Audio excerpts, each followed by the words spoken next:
අයිබෝන් සියලු දෙනාටම කොළා ශ්‍රේණියේ දරුවන්ට අපි ලබා දීලා තියෙන ගණිතය ටියුට් එක තමයි අපි ආරම්භ කරන්න සූදානම් වෙන්නේ. ගණිතය ටියුට් එකේ ඔයගලන්ට මොඩල් පේපර් 1 තමයි මම අවසන් කරන්න කියලා පැවරුවේ.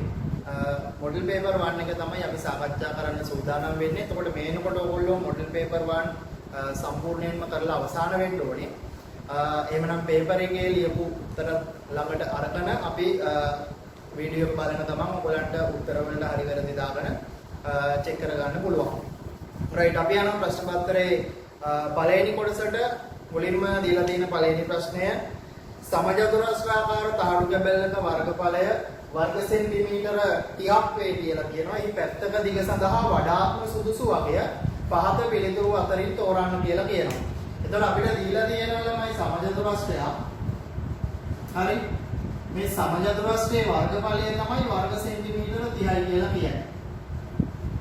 එතකොට සමජතුරස්‍රයේ වර්ගඵලය කියලා කියන්නේ දිග වැඩි කිරීම දිග. හරි. තමයි වර්ග සෙන්ටිමීටර 30 වෙන්නේ. පාදයක දිග හොයන්න අපි හිතමු පැත්තක දිග x කියලා. දිග x කියලා වෙන්නේ. සමජතුරස්‍රයේ වර්ගඵලය කියන්නේ x වැඩි කිරීම x වර්ගය තමයි තියෙන්නේ. එහෙනම් x හොයන්න වර්ගමූලය ගන්න ඕනේ. 30 වර්ගමූලය ගන්න ඕනේ. 30 වර්ගමූලය ආසන්න වශයෙන් මෙතන දීලා තියෙන පිළිතුරු වලින් අපි සන්නිකර්ෂණයේ වර්ගමූලය හේවොත් සෙන්ටිමීටර 5.4 තමයි ආසන්නම පිළිතුරු වශයෙන් අපිට ලැබෙන්නේ. දැන් පළවෙනි ප්‍රශ්නේ උත්තරය වෙන්නේ සෙන්ටිමීටර 5.4. ඊළඟ දෙවෙනි එක වෙළඳසැලක තිබූ පළතුරු වලින් 3න් එකක් අන්නාසි වේ කියලා කියනවා. ඉතිරි පළතුරු වලින් 4න් එකක් ඇපල් වේ. මුළු පළතුරු වලින් කොපමණ කොටසක් ඇපල් වේද කියලා අහනවා. එතකොට දැන් වෙළඳසැලේදී වෙන පළතුරු වලින් අන්නාසි තියෙන්නේ 3න් එකයි. අන්නාසි 3න් එකයි. එහෙනම් ඇපල් කොච්චරද තියෙන්නේ? අපිට කියනවා ඉතිරි පළතුරු වලින් 4න් එකක් තමයි ඇපල්. 3න් එකක් අන්නාසි නම් ඉතුරු කොච්චරයිද? ඉතුරු 3න් 2යි. 3න් එකක් අන්නාසි මේ තියෙන ඉතුරු ටික. ඉතුරු ටික 3න් 2යි. මේ ඉතුරු පළතුරු වලින් ඉතිරියෙන් කොච්චරක්ද? ඉතිරියෙන් 4න් එකක් තමයි ඇපල් කියලා කියන්නේ. එහෙනම් 3න් 2 වැඩි කිරීම 4න් 1. දෙකක් මෙතන 2යි කියලා කැපෙනවා. ඒතර 6න් 1යි ඇපල් ප්‍රමාණය. නම් දෙවෙනි එකට උත්තරේ 6න් 1යි එන්නේ. ඊළඟ තුන්වෙනි ප්‍රශ්නය සඳහා අපිට රූපයක් දීලා තියෙනවා. මේ වගේ රූපයක් ඕම මෙතනින් සමාන්තර රේඛා දෙකක් දක්වලා තියෙනවා. අංශක 36යි කියලා තියෙන්නේ මෙතන කෝණය සහ මේක x. මෙතන 2x කියලා අපිට කෝණ දෙලා තියෙනවා. එතකොට මේ x කියන කෝණයේ අගය තමයි හොයන්න කියන්නේ. අපි දන්නවා මේ සමාන්තර රේඛා දෙකක් අතර මෙහෙම c අක්ෂරය හැදිලා තියෙන්නේ. සමාන්තර රේඛා දෙක අතර c අක්ෂරය හැදිලා තියෙන්නේ. c අක්ෂරයෙන් හැදෙන්නේ මිත්‍ර කෝණ. එහෙනම් මේ මිත්‍ර කෝණ වල අයික්‍ය අංශක 180යි කියන අපි දන්නවා. මිත්‍ර කෝණ වල අයික්‍ය අංශක 180. එහෙනම් මේ කෝණ වල එකතුව අංශක 180. ඒ කියන්නේ 36 ධන x ධන 2x සමානයි 180යි. එතකොට එකතු වුණාම 2x 3x 180 වරින් 36 ඔය විදිහට. එහෙනම් 3x සමානයි 180 මෙතන 36 ගියාම අංශක 144යි. බෙදනවා දෙපැත්තම 3න් අපි කැපිලා යනවා. x සමානයි අංශක 48යි කියලා අපිට ලැබෙනවා x කියන කෝණයේ අගය. එහෙනම් ඒ විදිහට අපිට හදලා පෙන්නන්න පුළුවන් මිත්‍ර කෝණවල අයික්‍ය අංශක 180යි කියලා. මේ තමයි අපි එතනදී x වල අගය හොයන්නේ. ඊළඟට a වල x සමානයි y කියලා දීලා තියෙනවා. මේ දර්ශක ආකාරයෙන් දීලා තියෙන්නේ මේක ලඝුගණක ආකාරයට පරිවර්තනය කරන්න කියලා කියනවා. ඒ පාදයට නම් ලඝුගණක වල පාදයේ a. ලොක් a පාදයට සංඛ්‍යාව y සමානයි මේ දර්ශකය තමයි ලඝු ගණකය වෙන්නේ. log a පාදයට y සමානයි x කියලා හම්බෙන්නේ. ඊළඟ ප්‍රශ්නේ පතුලේ අරය සෙන්ටිමීටර 7යි සිලින්ඩරාකාර භාජනයක් තියෙනවා. දැන් මේම සිලින්ඩරයක් මේකේ අරය සෙන්ටිමීටර 7යි පතුලේ අරය 7යි. මේකේ උස තමයි අහන්නේ h කියලා. මෙන්න මේ වක්‍ර පෘෂ්ඨයේ වර්ගඵලය දීලා තියෙනවා. මේ සිලින්ඩරේ වක්‍ර පෘෂ්ඨයේ වර්ගඵලය වර්ග සෙන්ටිමීටර 264යි කියලා කියනවා. 264යි. එතකොට අපි දන්නවා සිලින්ඩරයක වක්‍ර පෘෂ්ඨ වර්ගඵලය කියලා කියන්නේ සූත්‍රයේ 25RH. 25RH. සිලින්ඩරයක වක්‍ර පෘෂ්ඨයේ වර්ගඵලය 25RH සමානයි 264යි කියලා තමයි අපිට දීලා තියෙන්නේ. හරි. එතකොට 2යි 5 කියන්නේ 7න් 22යි. මේ r වෙනුවට අපි දාන්නේ අරය සෙන්ටිමීටර 7යි. හරි. වැඩි කිරීම h තමයි අපිට හොයන්න තියෙන්නේ. මේක කැපෙනවා 7යි 7යි. 22 වැඩි දෙක ඉන්නේ 44යි x සමානයි 264යි කියලා. දෙපැත්තම බෙදනවා 44න් ඔය විදිහට. මෙතන කෙලින්ම 44 ඒවා 6ක් කියනවා. මෙන්න අපිට ලැබෙනවා උස සිලින්ඩරයේ උස සෙන්ටිමීටර 6යි කියලා. ඊළඟ ප්‍රශ්නේට අපි ගියොත් එහෙම 6 වෙනි එක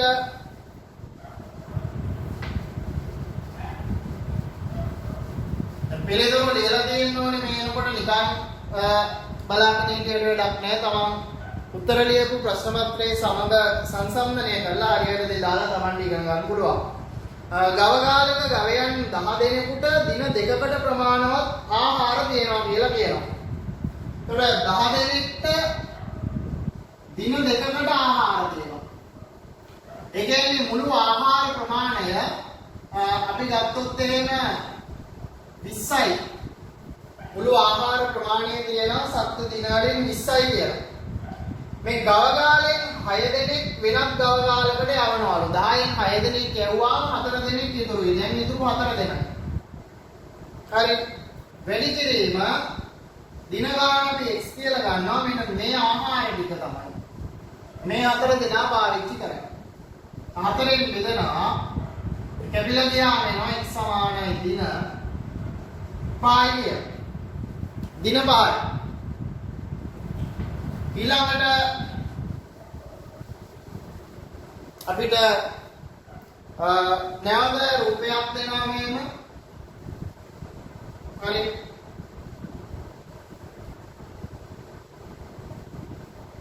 මේ වගේ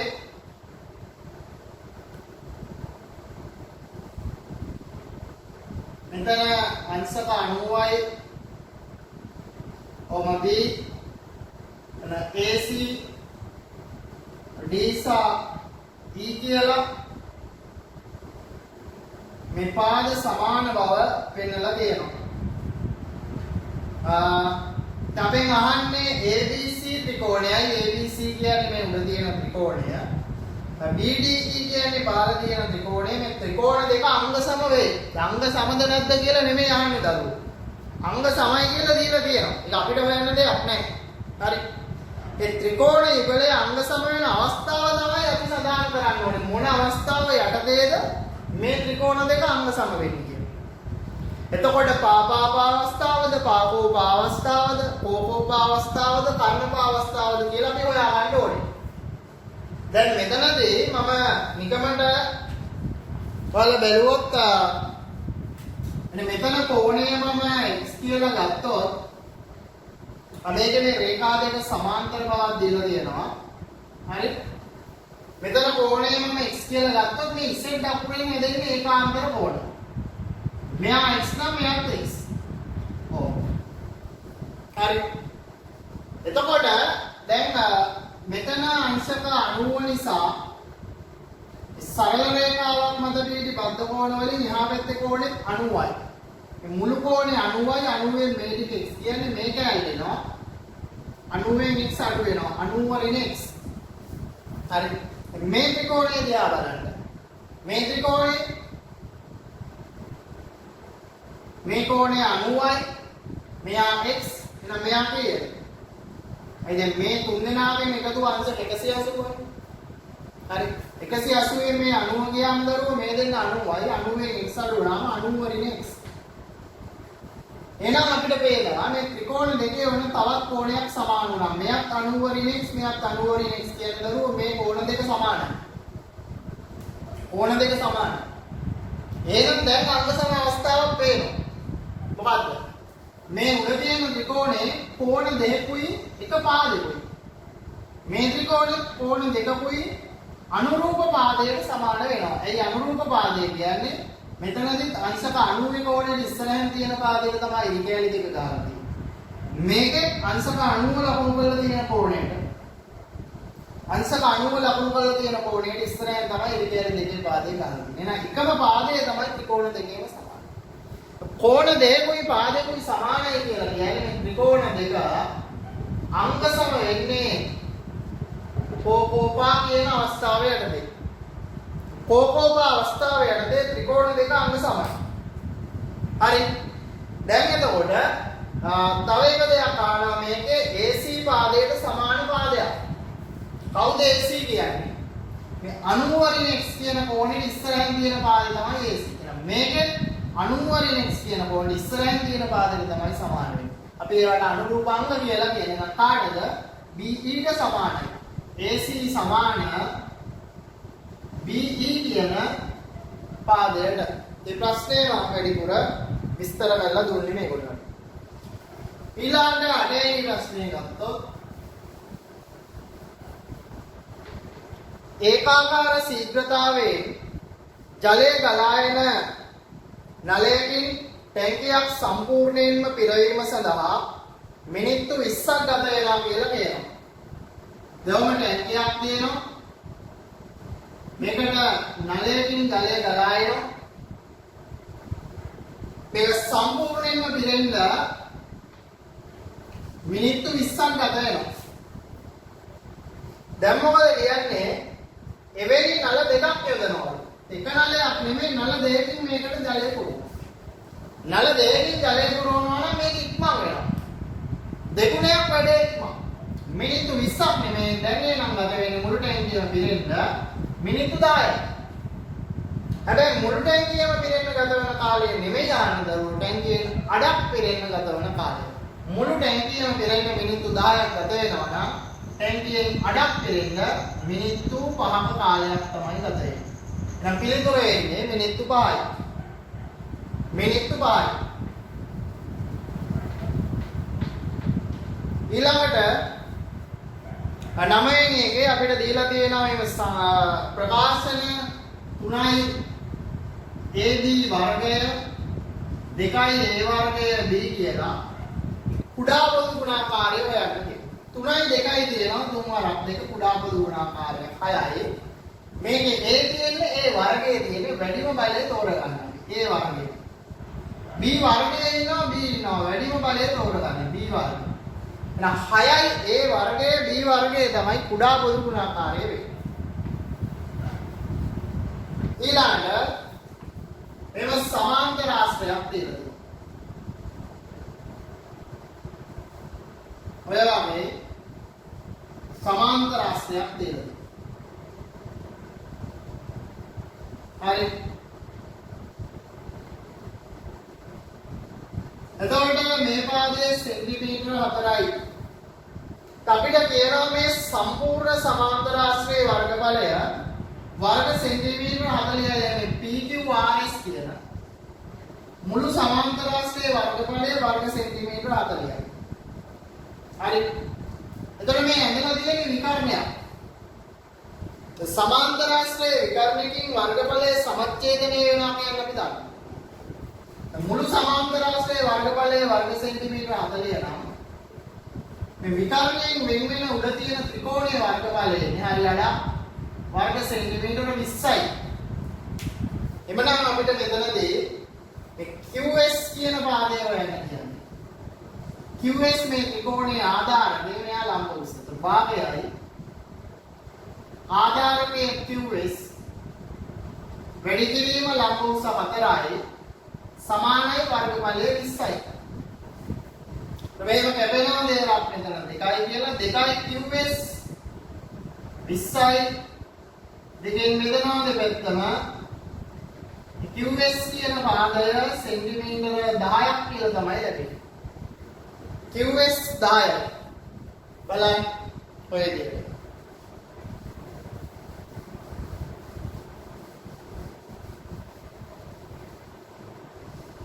ඊළඟට සමීකරණයක් දීලා තියෙන්නේ x වාරයක් 2x ඍණ 1 සමාන බිඳුවයි මේක වර්ගය සමීකරණයක්. මේ පද දෙකේ ගුණිතය මේ ප්‍රකාශන දෙකේ ගුණිතය බිඳුවට සමානයි නම් අපි ඉගෙන ගන්න තියෙනවා. එක්කෝ මෙහා බිඳුව වෙන්න ඕනේ එහෙම නැත්නම් මෙහා බිඳුව. එක්කෝ x බිඳුවයි x සමානයි බිඳුව හෝ. එහෙම නැත්නම් මේ අනිත් කොටස බිඳුව වෙන්න ඕනේ. එහෙම අපි ඉගෙන ගන්න තියෙන්නේ 2x ඍණ 1 සමානයි බිඳුවයි. මෙතනින් පිළිතුර ඇවිල්ලා තියෙන්නේ x සමානයි බිඳුවයි කියලා. යාපත් උත්තරේ හොයනවා ඍණ 1 යාපත්තට යනවා ධන 1 එනවා. දෙපැත්තම දෙකෙන් බෙදනවා x සමානයි බිඳුව හෝ x සමානයි දෙකෙන් 1යි කියලා හම් වෙනවා. බිඳුවයි එහෙම නැත්නම් භාගය. මොන පිළිතුරු දෙක. ඊළඟට නේද රූපයක් දෙනවා. මෙයාගේ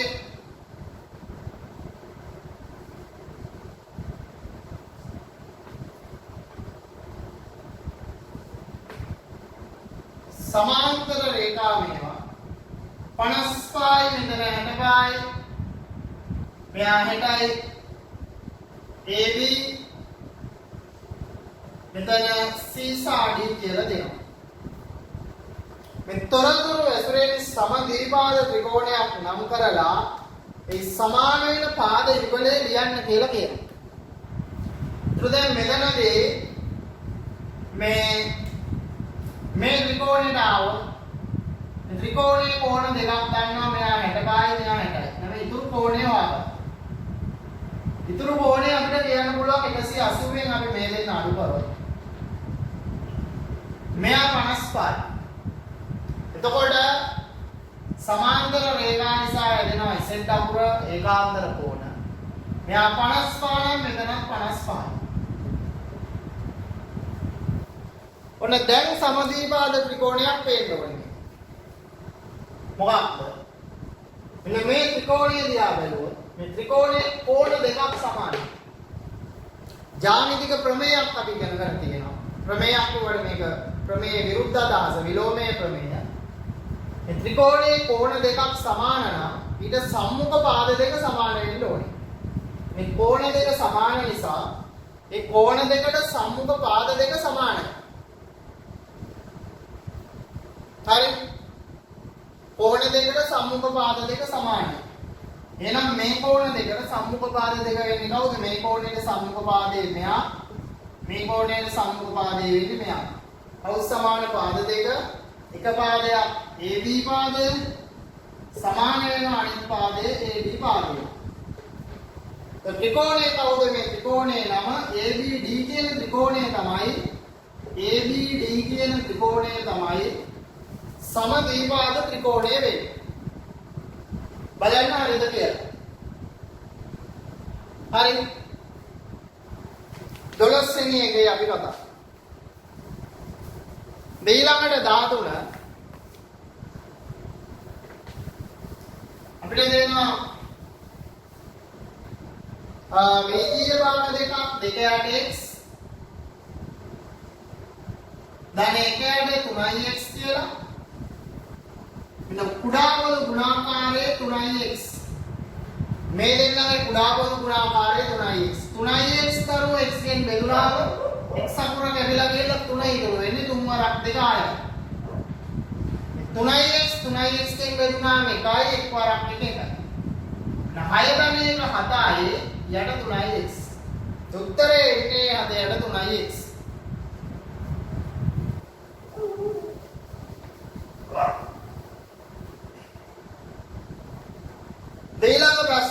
සිසුන් 10 දෙනෙක් ඉන්නවා. සිසුන් 10 දෙනා. මේ සිසුන් 10 දෙනා ගණිතයේ විෂයට ලබාගත් ලකුණු වල 10 දෙනාගේම ලකුණු වල එකතුව 670. තාස් සිසුන් 10 දෙනෙකු ගණිතයේ විෂයට ලබාගත් ලකුණු වල මධ්‍යයන්ය. තාත් සිසුන් 10 දෙනෙක් ඉන්නවා. 10 දෙනාගේම ලකුණු වල මධ්‍යයන්ය 71යි. ඒ කියන්නේ 10 දෙනාගේම ලකුණු වල මුළු එකතුව 710යි. ඒ 10න් බෙදුවාමනේ 71. 10 දෙනාගේම ලකුණු වල මුළු එකතුව 710යි. දැන් මේ සිසුන් 20 දෙනා ගණිතයේ විෂයේ ලබාගත් මධ්‍යයන්ය ලකුණ ගණනය කරන්න කියලා. දැන් මෙතන මුළු සිසුන් 20යි. සිසුන් 20 දෙනාම ගත්ත ලකුණු වල එකතුව ඔය මේ දෙකේ කවු වෙනවා. 8යි 1380යි සිසුන් 20 දෙනාම ගත්ත ලකුණු. මධ්‍යයන්ය හැම නම් 20ෙන් බෙදන්න ඕන. ඔය විදිහට මධ්‍යයන්ය 69යි කියලා අහන්න. බලන්න.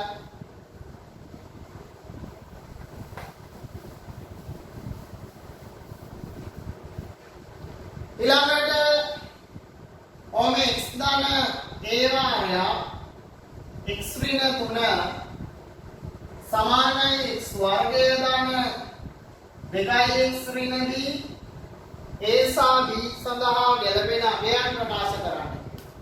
මෙතන xx වැඩි වුණාම තමයි මේ x වර්ගය ඇවිල්ලා තියෙන්නේ. දරුවෝ මෙතන x ඍණ 3න් වැඩි වෙනවා ඍණ 3x. මෙතන තියෙන ඉලක්කම x ගෙන් වැඩි වෙනවා. සමස්ත උත්තරේ 2x. එහෙනම් මෙතන ඔයගොල්ලන්ට පැහැදිලි පහ දෙන්න ඕන. ඍණ 3x ධන 5x. ඍණ 3x ධන 5x ආවොත් තමයි මේ දෙන්න අඩු වෙලා 2x උත්තරේට හැදෙන්නේ. එහෙනම් මෙතන a ගැන පැහැදිලි අනිවාර්යයෙන්ම a සමානයි 5. a පහ නම් දරුවෝ b කියන්නේ කවුද කියලා කිව්වේ? මොකද 5 වරක් 3 ඍණ 15 හැදෙන්නේ. නම් මෙතන ඍණ ලකුණු කොහොමද තියෙනවා? ඒ කියන්නේ b කියන්නේ 15. ඔයදී කොහොමයි 16 ඉවස්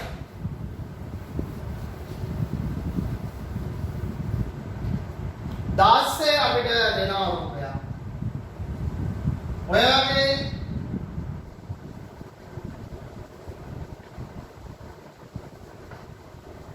ඔම මෙතන O AB C කියලා මෙයා 80යි කේන්ද්‍රය ආපාදනය කරන කෝණය 30යි මෙතන x.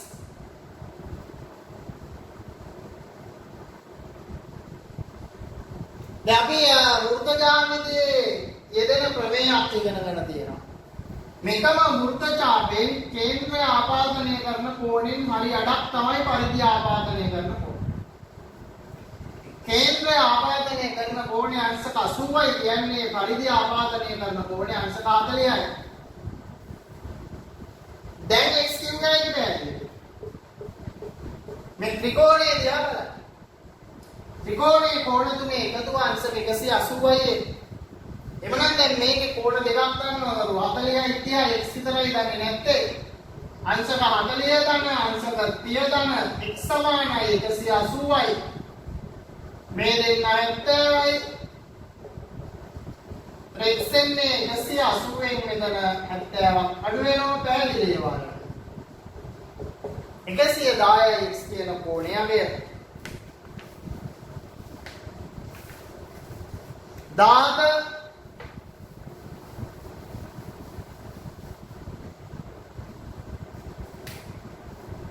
දාන්තේනේකට අපි આવොත්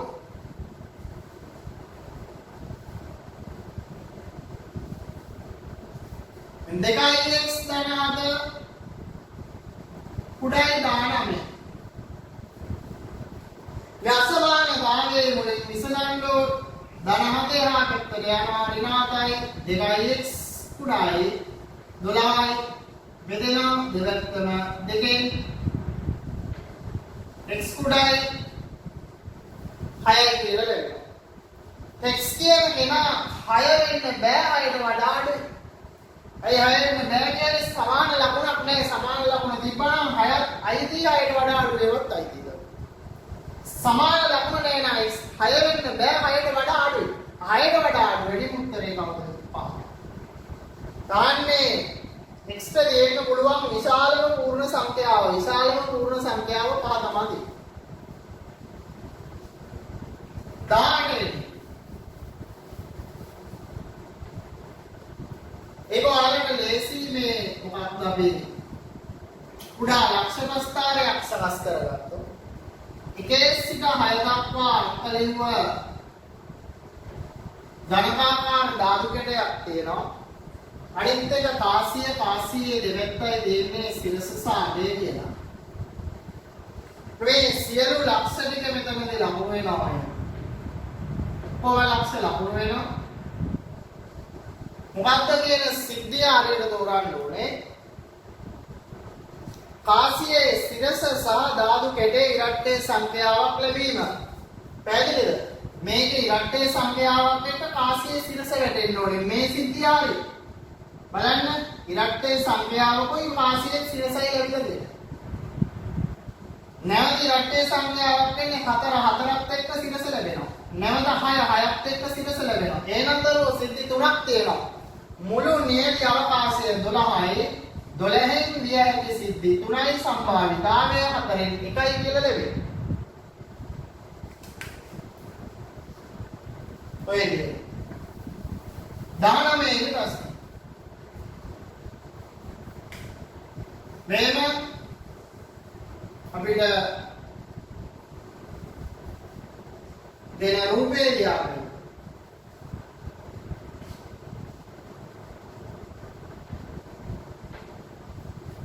ඔයා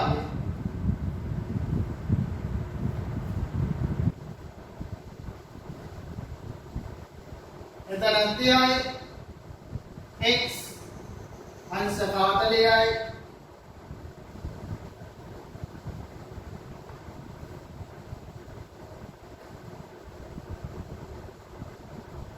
ඔයාගේ දීලා තියෙනවා. එතකොට මෙතන 90න් කියලා අපි දෙලා නැහැ. අපි තමයි හොයාගන්නේ. මොකද මේක විස්කම්බේ කේන්ද්‍රය ආරයන් විස්කම්බේ පරිධිය ආපාදනය කරන කෝණය සිදු කෝණයක් නිසා අපි ලකුණු කරගන්නවා මේක 90යි.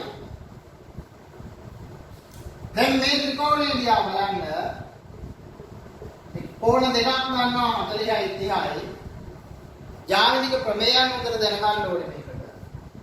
මේ ත්‍රිකෝණයේ පාදයක් දික්කිරීමෙන් සෑදෙන බාහිර කෝණය. මේ අඳුරකරු ත්‍රිකෝණයේ පාදයක් දික්කිරීමෙන් සෑදෙන බාහිර කෝණය මෙයක්. එතකොට මේ බාහිර කෝණය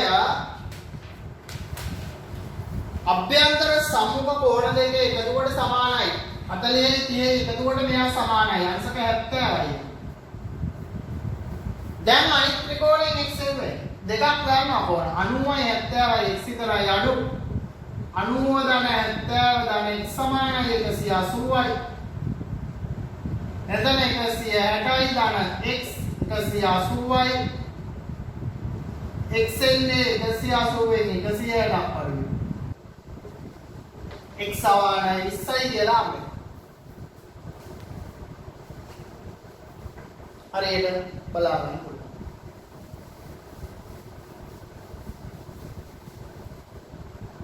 ඊළඟට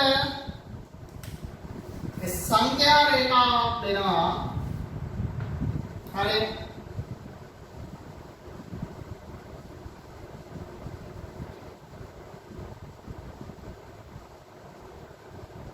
ඕම අසමානතා දෙකක් දීලා තියෙනවා අපිට.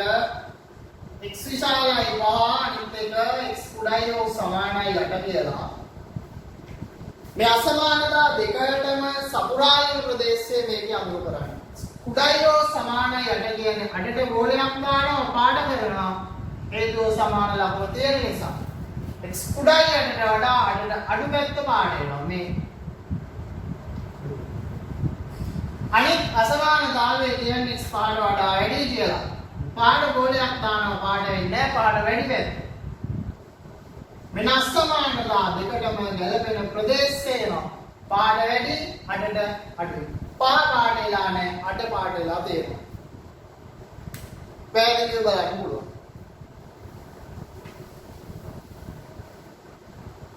මෙන්න ඊළඟ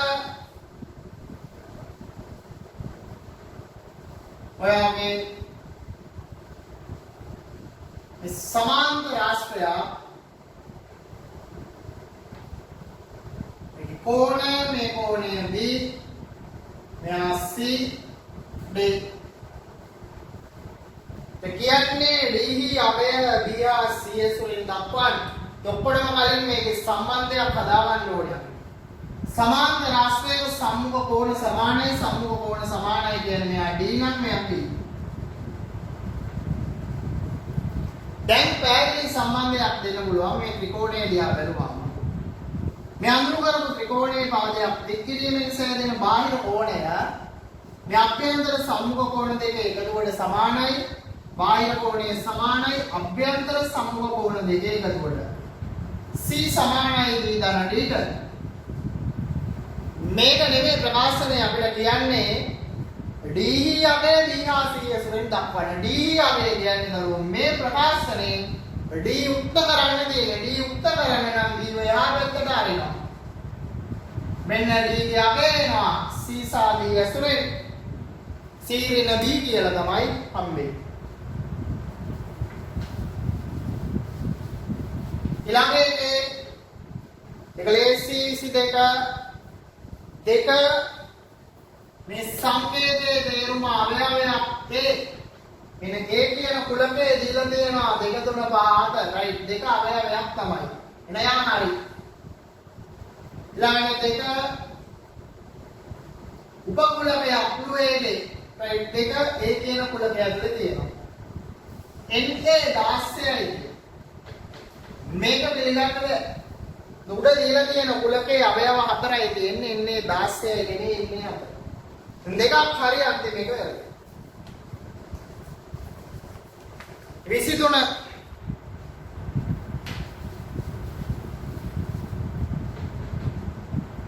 20 x වර්ගය ඍණ 9 ඒ සාධක වෙන වලට වර්ග දෙකක අන්තරයේ සාධක වලට පාස්වෙන් කඩලේ 25 කියන්නේ 5 වර්ගය ඍණ 3 වර්ගය වෙන වර්ග දෙකක අන්තරයේ සාධක මතකද ඒ වර්ගයේ ඍණ B වර්ගයේ ඇදලා තිබ්බොත් සාධක දෙකෙන් එක සාධකයක් ඒ ධනකයේ අනිත් සාධකයේ ඍණ B. ඔව්. වෙන තියෙනවා වර්ග දෙකක අන්තරයක් විදියට එන එක සාධකයක් වෙනවා 5x ධන 3 අනිත් සාධකයේ 5x ඍණ 3. ඒ ධන B ඒ ඍණ B කියලා සාධක දෙකකට කැඩෙනවා. 24 25 කියන්නේ අපිට පිළිගස් 24 ට ප්‍රශ්නේ දෙන්නද? ඕම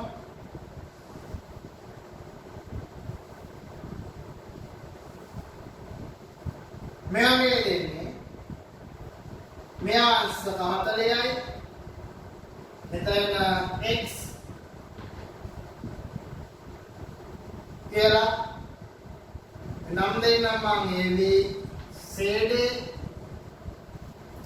CBD කෝණය අගයයි CBD කෝණය අගයයි x වල විශාලත්වය. දැන් අපි දන්නවා මේ එකම වෘත්තඛණ්ඩයේ කෝණ සමානයි. මෙයා 40 නම් මෙතනත් දරුවා 40. ඊළඟ ත්‍රිකෝණ සම්බන්ධයෙන් අපි දන්න ප්‍රමේය මේ ත්‍රිකෝණයේ සමද්විපාද. මේ පාද දෙකක් සමාන නම් අන්න සම්මුඛ කෝණ දෙක සමාන. දෙන්නම අතරින්. මේ කියන්නේ 40. එදී අවසාන කෙටි ප්‍රශ්නේ 25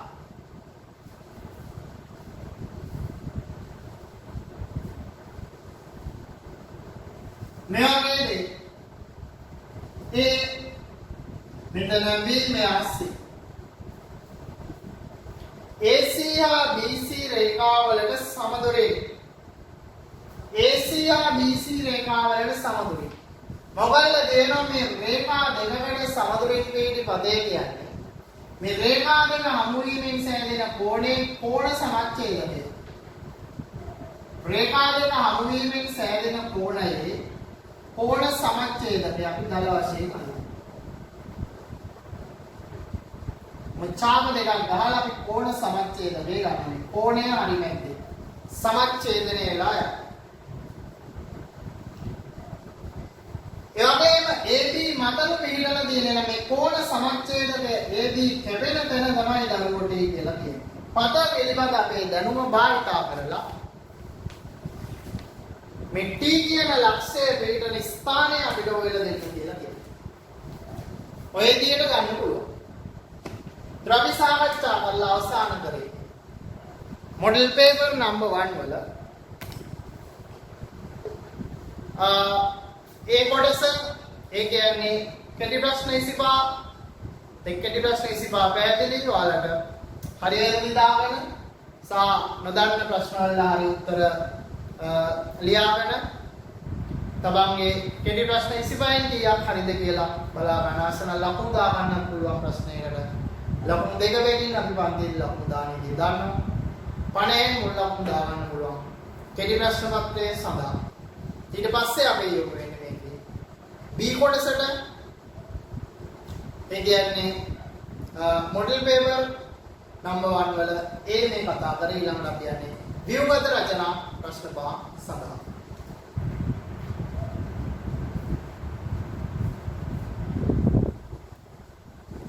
අපි එනවා B කොටස සඳහා ප්‍රශ්න පත්‍රයේ ව්‍යුහගත රචනා කොටසට.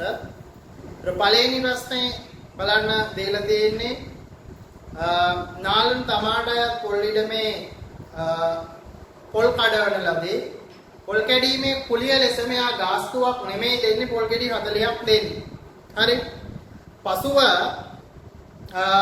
इतनी पॉलिटिका तमागे निवसट आरगने आना එම රැගෙන ගිය පොල් තොගෙන් අටෙන් එකක කොටසක් නිවසේ පරිභෝජනයට තබා ගන්නවා කියලා කියනවා. එතකොට අටෙන් එකක් තමයි පරිභෝජනයේ සඳහා තබා ගන්න. අපෙන් අහන්නේ පරිභෝජනයෙන් පස්සේ ඉතුරු වෙන කොටස අටෙන් එකක් පරිභෝජනය කරනවා නම් අටෙන් හතක් ඉතුරු වෙනවා. නාලෙන් සතු පොල් තොගෙන් කවර භාගයක් විකුණු වේද කියලා අහනවා. දැන් කොච්චරක්ද විකුණන්නේ?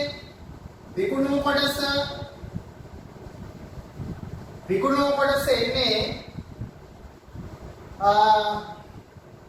ඉතිරි පොල් වලින් 7න් 6ක් මෙන්න ඉතිරිය මේ තියෙන ඉතිරිය මේ ඉතිරියෙන් 7න් 6ක් තමයි විකුණන්නේ 8න් 7 වැඩ කිරීම 7න් 6 7 ලැබෙනවා 8න් 6යි එහෙම නැත්නම් දෙකක් 3යි 4යි 4න් 3යි කියලා ගන්නත් පුළුවන්. දැන් තුන්වෙනි කොටසේ කියන්නේ විකුණු පොල් ගෙඩි ගණන 600ක් නම් ඒ කියන්නේ දරුවෝ දැන් විකුණලා තියෙන්නේ 8න් 6ක් නේ. මේ 8න් 6ක් සමානයි පොල් ගෙඩි 600යි. එහෙනම් 8න් එකක් 6න් බෙදුවාම පොල් ගෙඩි 100යි මුළු පොල් ගෙඩි ගන්න 8න් 8යි 100 වැඩියට 800යි සම්පූර්ණ පොල් ගෙඩි ගන්න 800යි.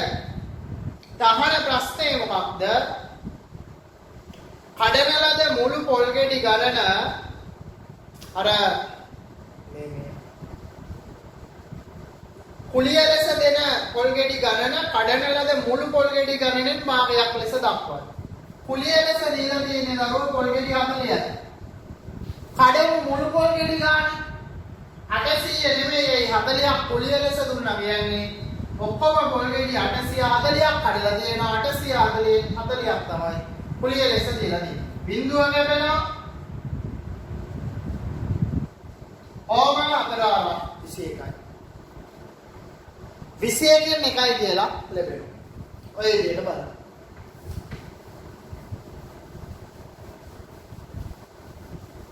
B කොටස පළවෙනි ප්‍රශ්නේ මිනිස්සුන් 3 දෙනෙකුට දින දෙකකදී මීටර 15ක කාණුවක් කැපිය හැකියි. කැපෙන මුළු කාණුවේ දිග මීටර 120කි. එම වැඩ ප්‍රමාණය මිනිස් දින කීයද? මීටර 15ක කාණුවක් කපන්න මිනිස් දින මිනිසුන් 3 දෙනයි. දින දෙකයි කියන්නේ මිනිස් දින 6යි. මීටර 15කට මිනිස් දින 6යි. එහෙමනම් අරෝ මීටර 120කට 15කට නෙහායි 120ක් කියන්නේ 15 වට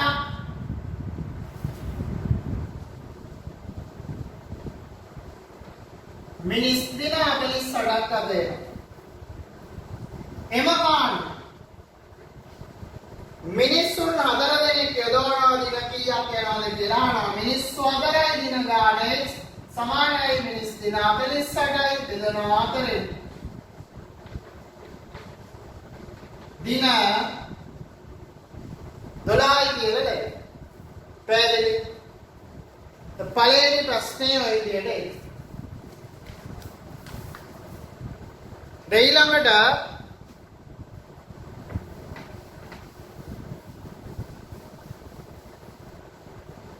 අපි දෙවෙනි ප්‍රශ්නේ සඳහායි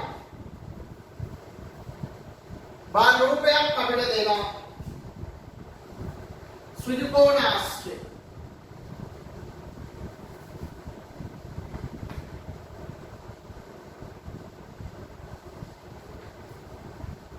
AB මෙතන CDE සෙන්ටිමීටර 14යි මුළු ටික. F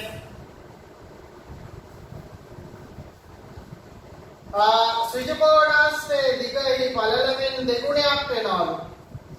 දිග 14යි කියන්නේ දරුවෝ පළල 7යි. මොකද පළලෙන් දෙගුණයක් දිග. 7 වුණොත් තමයි මෙයා 14 වෙන්නේ.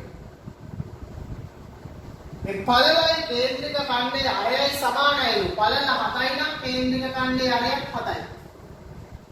ඔක්කොම 14යි මේ ටික 7 නම් මේ ටිකත් 7යි. 7යි නෑ. ඔක්කොම 7යි කියන්නේ. කේන්ද්‍රික ඛණ්ඩයේ අරය කොපමණද? කේන්ද්‍රික ඛණ්ඩයේ අරය සෙන්ටිමීටර 7යි. ඡාප කොටසේ දිග ඡාප කොටස 2πr ගෙන් 4න් එකක් වෘත්තයෙන් 4න් පංගුවක් දෙකයි 5 ගෙන් 22යි r කියන්නේ දරුවෝ අරේල 7යි වැඩි කිරීම 4න් එක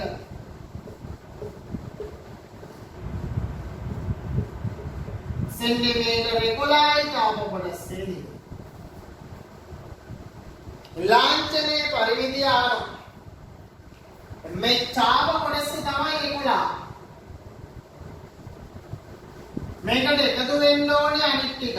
11යි මේ ඔක්කොම 7 කෑලි. 7 ඒවා 1යි 2යි. එතන 14යි කියන්නේ 7 ඒවා 2යි 1යි 2යි 4යි 5යි 6යි. 4ක් 6යි.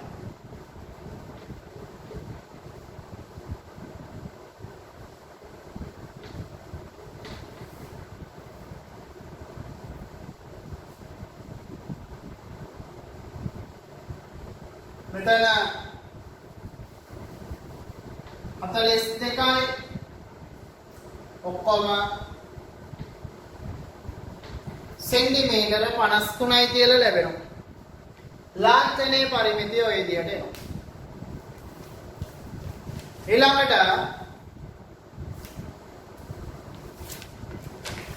මේ කේන්ද්‍රික ඛණ්ඩයේ වර්ගඵලය මේ ටික මගනවා.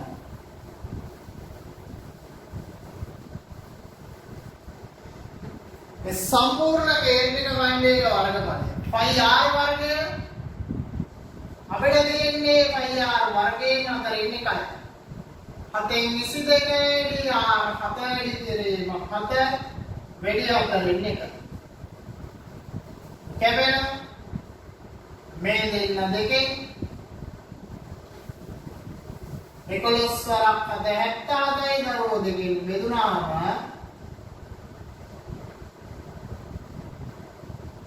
वर्ग सेंटीमीटर 38.5 ඊළඟට මොකද කියන්නේ? කේන්ද්‍රික ඛණ්ඩයේ වර්ගඵලයට වඩා වර්ග සෙන්ටිමීටර 3.5ක් වැඩි වෙන සේද මේකට වඩා 3.5ක් වැඩි කියන්නේ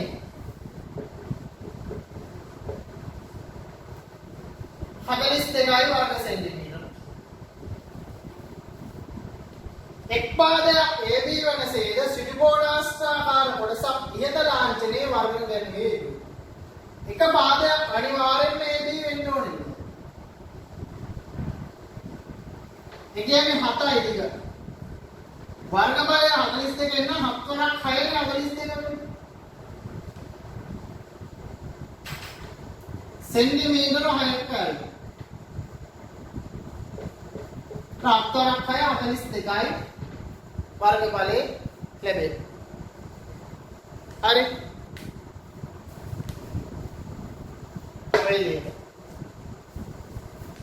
ඊළඟ ආදායම් බදු ගැන තියෙන දේශීය ආදායම් බදු දෙපාර්තමේන්තුව විසින් ආදායම් බදු ගණනය කරන ආකාරය දීලා තියෙනවා. පළවෙනි ලක්ෂ පාඩ ආදායම් බදු නැහැ. දෙවෙනි ලක්ෂ පාඩ 104යි තුන්වෙනි ලක්ෂ පාඩ 108යි. මේ පුද්ගලයාගේ වාර්ෂික ආදායම රුපියල් ලක්ෂ 12යි. ලක්ෂ 12ක් මෙයා හෙව්වට ලක්ෂ 12ටම රජයෙන් බදු ගන්නෑ. ලක්ෂ 5ක් නිදහස්. මෙයාගේ ලක්ෂ 12න් ලක්ෂ 5ක් නිදහස් වුණාම රුපියල් ලක්ෂ 4කට තමයි බදු ගෙවන්න සිද්ධ වෙන්නේ. මෙයාගේ ආදායම් බදු ගෙවන්නේ ලක්ෂ 7ක් සඳහා.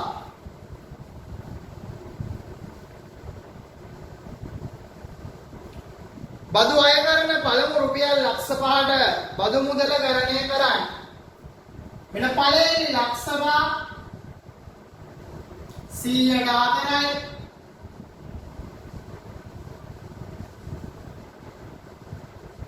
රුපියල් 20000යි පළවෙනි ලක්ෂ 5ට බදු. රංජිත් ගෙවිය යුතු මුළු ආදායම් බදු මුදල කීයද? දරුවෝ මෙයාගේ ලක්ෂ 12ක ආදායමක් තියෙනවා. මේ ලක්ෂ 12න් පළවෙනි ලක්ෂ 5 බදු නැහැ. දෙවෙනි ලක්ෂ 5 104යි වෙන්නේ වුණා. 5/10 ලක්ෂ 12යි කියන්නේ තව ලක්ෂ 2යි එනවා. ලක්ෂ 2කට 108යි දෙලා තියෙනවා. මෙන්න පළවෙනි ලක්ෂ 5ට බදු නැහැ. දෙවෙනි ලක්ෂ 5ට රුපියල් 20000යි වද්ද. ධන ඊළඟ ලක්ෂ 2කට 108යි වද්ද. ඔන් 20000 ධන මෙතන 16000 රුපියල් 36000යි ආදායම් පත් 36000යි.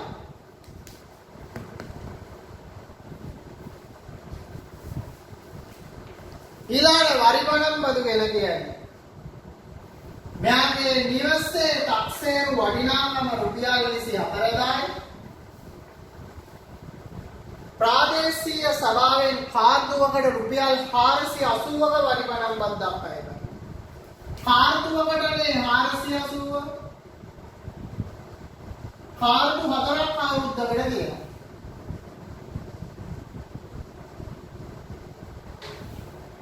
රුපියල් 1920යි අවුරුද්දටම වරිපණම් බද්ද.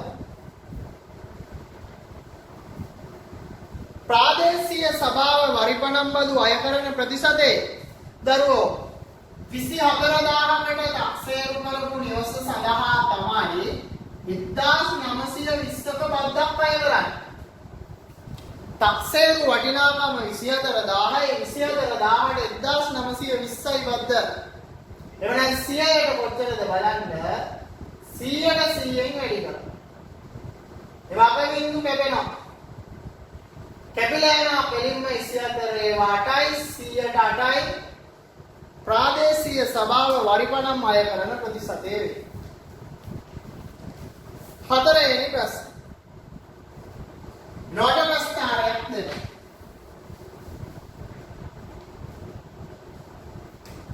වඩ ප්‍රස්ථාරයක් දීලා තියෙනවා. V වගා කරන ගොවීන් ගණන සොයන්නලු. මේකේ තියෙනවා මුළු ගොවීන් 60යි ඉන්නේ. ඒ කියන්නේ සම්පූර්ණ වඩ ප්‍රස්ථාරයේ අංශක 360න්ම නිරූපණය වෙන්නේ ගොවීන් 60 දෙනෙක්. එක අංශකයකින් නිරූපණය වෙන ඥාන හොයනවා. එක අංශකයකින් නිරූපණය වෙන්නේ 6න් එකයි. මේකෙන් ඔක්කොම උත්තර ටික ගන්න පුළුවන්. V වගා කරන ගොවීන් ගණන V වගා කරන කට්ටිය ඉන්නවා අංශක 210ක්. අංශක එකක් කියන්නේ 6න් එක නම් අංශක 210ක් කියන්නේ කොච්චරද කියලා බලන්න.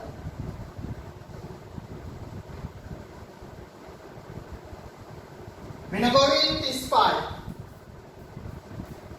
වෙනත් භෝග වගා කරන ගොවීන් ගණන 6ක් නම් ඒ නිරූපණය කරන කේන්ද්‍රික ඛණ්ඩයේ කෝණය ගණනය කරන්න. ඔක්කොම ඉන්නේ 60 දෙනයිනේ. 60න් 6 දෙනෙක් තමයි වෙනත් භෝග වගා කරන්නේ. වැඩි කිරීම අංශක 360.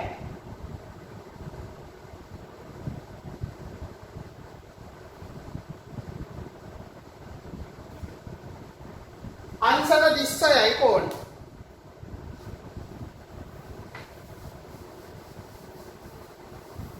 මීළඟ ප්‍රශ්නේ මේ B කොටසේ ඔබේම B කොටසේ පොඩි මිස්ටේක් එකක් තියෙනවා printing mistake එක ආදාගන්න. සමදලා බිමක පිහිටි AB ගොඩනැගිල්ලක පොළොව මට්ටමේ සිට මීටර 5ක් උසින් නෙමෙයි මීටර 6ක් උසින් 5 කපන්න එතන 6 කරන්නේ. පොඩි දල රූපයක් දෙන්න. 6යි මීටර කියලා වෙන්නේ. AB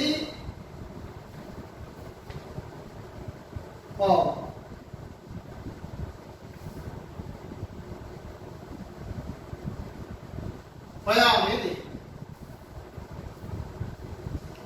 විස්තරය කියනවා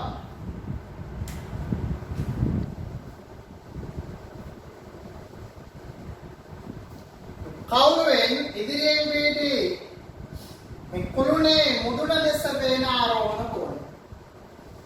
කුළුණේ මුදුන පේන්නේ අංශක 40කින්. කුළුණ පාමුල ආරෝහණ කෝණය. අංශක 55. ඔන්න අපි දැම්ම තොරතුරු ටික. පරිමාණ රූපයක් ඇඳලා දෙනවලු මීටර 6 නිරූපණය කරන්න සෙන්ටිමීටර 12ක් අරගෙන තියෙනවා. සෙන්ටිමීටර 12කින් මීටර 6ක් නිරූපණය කරනවා. මේ ටිකක් සෙන්ටිමීටර කරොත් සෙන්ටිමීටර 12න් පෙන්නන්නේ දරුවෝ සෙන්ටිමීටර 600යි. එක සෙන්ටිමීටරයකින් නිරූපණය වෙන්නේ සෙන්ටිමීටර 50යි. එක සෙන්ටිමීටරයකින් සෙන්ටිමීටර 50ක් පෙන්නවා කියන්නේ පරිමාණය 1:50යි කියලා අපිට ගන්න පුළුවන්. පරිමාණය 1:50. ඕවාරියලද පරිමාණ රූපයේ සිරස් කුළුණේ පරිමාණ උස සෙන්ටිමීටර 16ක් නම් සැබෑ උස කීයද කියලා අහන්න. දැන් අපිට ආව මෙතන 1 සෙන්ටිමීටරයකින් පෙන්නන්නේ සෙන්ටිමීටර 50යි. දැන් මෙයාට ආවලු සිරස් කුළුණේ පරිමාණ උස සෙන්ටිමීටර 16ක්. එන ඇත්ත උස ආනවා 1 සෙන්ටිමීටරයකින් සෙන්ටිමීටර 50 නම් සෙන්ටිමීටර 16කින් කීයද කියලා බලන්න. सेंटीमीटर 800යි දරුවෝ ඒ කියන්නේ මීටර 8යි.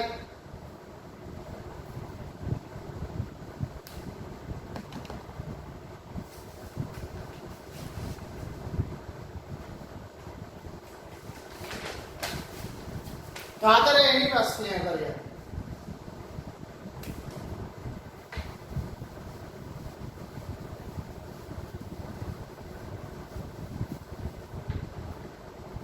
දැන් පස්වෙනි ප්‍රශ්නේ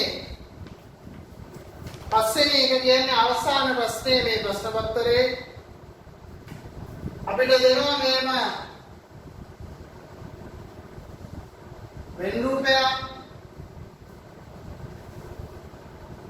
වෙන් රූපේ මෙතන තියෙන්නේ විදුලි උපකරණ මේ කුලකේ පෙන්වන්නේ මිල රුපියල් 1200කට වැඩි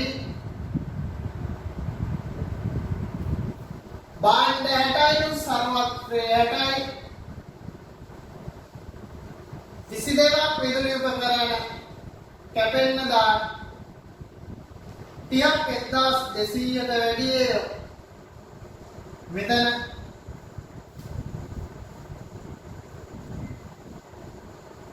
මෙලිය 18යි කියලා දෙනවා. දැන් ස්ටෑන්ඩ් එක සම්පූර්ණ කරන්න ඕන. ඔක්කොම 60යි ගැටින් 18ක් එළි.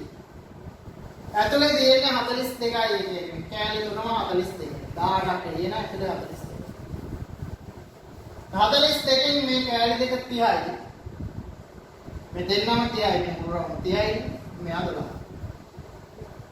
එක්කෙනෙක් වහගත්තාම ඔක්කොම 22යි 22කින් 12 ගියා මෙතන 10යි ඔක්කොම 30යි 30න් 10 ගියා මෙතන ඉස්සර.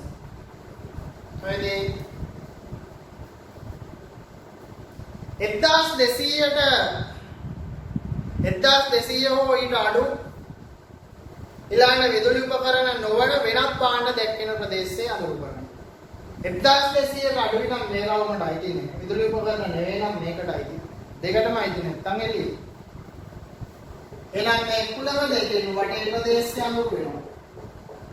18 කෙරෙන්නේ නැති වෙන අඳුරු. අවයව වෙලදී. ඒ භාණ්ඩ අතරින් 1200ට වඩා මිල වැඩි විදුලි උපකරණ කොපමණ තිබේද? ඒ කියන්නේ මේ කුලක දෙකේ ඡේදනය 1200ට වැඩි විදුලි උපකරණ දෙකේ ඡේදනය තියෙන 10යි. අලුතෙන් බද්දක් පනවනවා මේ බද්ද නිසා 1200ට වඩා මිල වැඩි විදුලි උපකරණ සංඛ්‍යාව දෙගුණයක් වෙනවා. ඒ කියන්නේ දැන් තියෙන්නේ 10යි. බද්ද වෙනෙවට පස්සේ විදුලි උපකරණ 20යි. මෙතන 20 වෙනවා. එවිට ඉතිරි විදුලි උපකරණ ප්‍රමාණය විකිණීමෙන් ලැබිය හැකි උපරිම ආදායම ගණනය කරන්න. දැන් මෙතන මේ 10 20 වුණොත් මේ මුළු රවුම 22යි 22කින් මෙතන 20ක් ගියාම යලුතෙන් මෙතෙන් දෙන්නේ 2යි.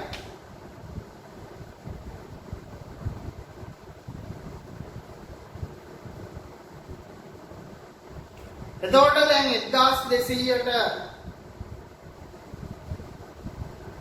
වඩා මිල වැඩි කට්ටිය තමයි දෙගුණයක් උනේ. ඊතර විදුලි උපකරණ ප්‍රමාණය. ඊතර කියන්නේ 2යි. මේ දෙක විකුණුවාම ලැබෙන උපරිම ආදායම ගණනය කරන්න. මේවා ඔක්කොම මේ රවුමේ 1200ට වැඩි ඉන්නේ නම් මේ පැත්තේ තියෙන 1200ට අඩුයි. 1200ට අඩුයි කියන්නේ උපරිම 1200යි කියලා හිතුවොත් මේ විදුලි උපකරණ දෙක 1200 ගානේ විකහා ලැබෙන්න පුළුවන් උපරිම ගාන රුපියල් 2400. රුපියල් 2400. මොන පස්වෙනි එක අපි කරේ මොඩල් පේපර් 1 වල මේ අවසාන ව්‍යුහගත රචනා ප්‍රශ්නය සාකච්ඡා කරා. ඒතර මොඩල් පේපර් 1 උතනින් අවසානයි. කෙටි ප්‍රශ්න 25යි ව්‍යුහගත 5යි. මේකේ මේ ටියුට් එකේ වැරදීමකින් හැම ප්‍රශ්න පත්‍රයකටම මොඩල් පේපර් 1 කියලා තමයි වැදිලා තියෙන්නේ. ඒක හදපු එක්කෙනා අවත්තල දෙන්න ඔයගොල්ලෝ දාගන්න ඒක දැන් 9 වෙනි පිටුවේ පටන් ගන්න මොඩල් පේපර් 2. ඊළඟට 16 වෙනි පිටුවෙන් මොඩල් පේපර් 3. ඔය විදිහට මොඩල් පේපර් නම්බර් 4 එමයි යන්නේ ප්‍රශ්න පත්‍රය. මොඩල් පේපර් 1 තමයි අපි ඔය සාකච්ඡා කරලා අවසන් කරේ. රෙගුලාර්ස්ලේ දරුවන්ට අපි ඒක ඉක්මනින් නැවත පන්ති ආරම්භ කිරීම සඳහා බලාපොරොත්තු වෙනවා. නිසි අවසරය ලැබෙන මොහොතේ සැනින් අපි පන්ති පටන් අරගෙන අපිට කාලසටහන් වල යම්කිසි වෙනස්කමක් සිද්ධ කරන්න වෙයි. ඒ කියන්නේ මට දැන් මාරියට කියන්න බෑ මොකද පාසල් වෙලාව 3:30 දක්වා දීර්ඝ වීම නිසා අපේ 11 වසර විතරක් නෙමෙයි සමස්ත පන්ති කාලසටහන් වල යම්කිසි වෙනසක් සිද්ධ කරන්න වෙනවා. ඒතකොට මේ අවුරුද්දේ අපි සාමාන්‍යයෙන් අවුරුද්දක් මැදදී කාලසටහන වෙනස් කරන්නේ. දැන් මේක විශේෂ හේතුවක් මත අපිට අමතකොට වෙන අවුරුද්දක් බවට පත් වුණා 2020. ඒතර මේ වර්ෂයේ අපිට කොහොමත් කාලසටහන් වර්ෂයේ මැදදී වෙනස් කරන්න වෙනවා මේ හේතුව නිසා. 11 වසරේ අපි බදාදා දවසම තමයි තියාගන්න උත්සාහ කරන්නේ. හරි. බදාදා දවසේම අපිට පටන් ගන්න වෙලාව සමානට අපිට එහෙම කරන්න වෙයි. ඒක ඉස්සරහට ගන්න සමාලාට පොඩ්ඩක් පස්සට දාන්න හරි. කොහොම හරි අපි ටිකක් රැ වෙනකම් පන්තිය පවත්වන්න දෙමෝපියන්ගේ අවසරය මත සූදානම් වෙනවා. අපි මේ පිළිබඳව දැන්ම කතා කරලා වැඩක් නැහැ. මොකද තාමත් නිශ්චිත දිනයක් නැති නිසා 29 කෝඩ එකක් විස්තීර්ණ නැති නිසා. පිටෙක් මේ විදියට වීඩියෝ හරහා කරගෙන යනවා ඉගෙනීම් කටයුතු. ඊළඟ මොඩල් පේපර්ස් අපි සාකච්ඡා කරනවා ඉදිරියේදී. ඒ වගේම දිගින් දිගටම ප්‍රමාද තත්ත්වයක් ඇති වුණොත් අලුත් පාඩම් පවා අපි ආරම්භ කරන්න බලාපොරොත්තු වෙනවා. එතකොට අපි දෙවෙනි වාරේ කොහොමදත් ආරම්භ කරලා අනිත් අයට වඩා ඉදිරියෙන් හිටියේ. පළවෙනි වාරේ ඉවර කළා අපි දෙවෙනි වාරේ පාඩම් කීපයක් කරලා තියෙනවා. දැන් යම් අතපසුවීමක් අපිට මාස 3ක කාලයක් වෙලා තියෙනවා. නමුත් බය වෙන්න එපා. අපිට ඒ ටික සම්පූර්ණයෙන් මට නැවත කවර කරන්න පුළුවන් ඕගොල්ලන්ට. නැවත කරන්න පුළුවන් ප්‍රමාණයක් දැනට පාඩු වෙලා තියෙනවා. ඒ ගැන මට බලා ගන්න පුළුවන්. දැන් ඕගොල්ලෝ කලබල වෙන්න දෙයක් නැහැ. අපිට අවශ්‍ය වෙන කාලය, ඒ කාලය මට ලබා දෙනවා නම් මට වැඩ ටික කරන්න පුළුවන්.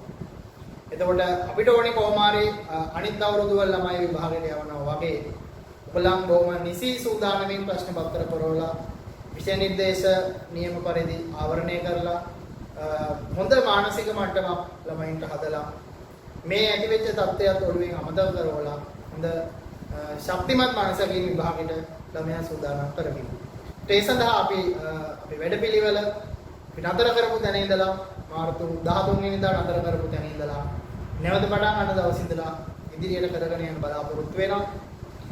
එහෙමනම් අපි අදට සමුගන්නවා නැවත ඊළඟ මොඩල් පේපර් නම්බර් 2 සමග තවත් දවසකදී සම්බන්ධ වෙමු. එතෙක් සියලු දෙනාට සුබ දවසක්.